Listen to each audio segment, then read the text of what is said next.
سینکڑوں واقعات ہیں کہ اللہ تعالیٰ نے آب زمزم سے ایسے مریضوں کو شفا عطا فرمائی جن کے علاج سے ڈاکٹر مایوس ہو چکے تھے۔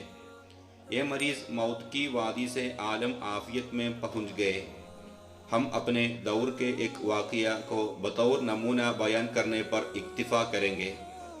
صاحب واقعہ عورت اب بھی ماشاءاللہ صحت مند زندگی گزار رہی ہے۔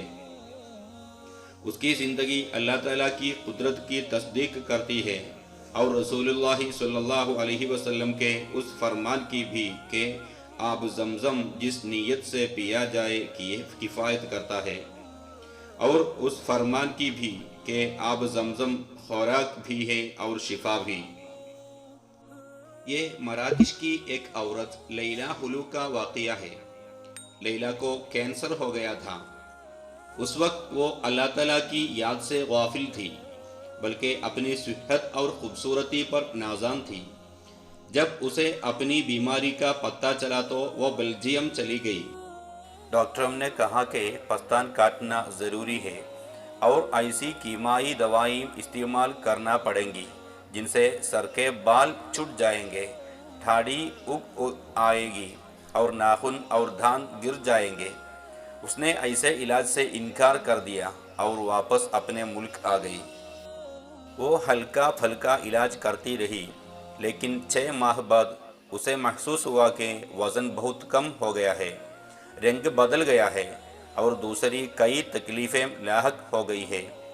وہ دوبارہ بیلجیم گئی تو ڈاکٹروں نے اس کے خاوند کو بتایا کہ بیماری پھیل چکی ہے اور پھیپھڑے متاثر ہو چکے ہیں، اب اس کا کوئی علاج ممکن نہیں، لہذا تم اسے وطن واپس لے جاؤ تاکہ اسے وہاں قبر نصیب ہو سکے۔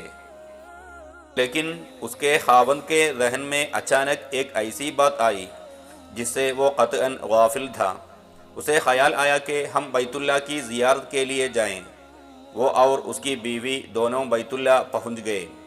جب لیلا نے کعبہ دیکھا تو وہ بہت روئی اور دعا کی، یا اللہ مجھے نا امید نہ کرنا بلکہ ڈاکٹروں کو حیران فرما دے۔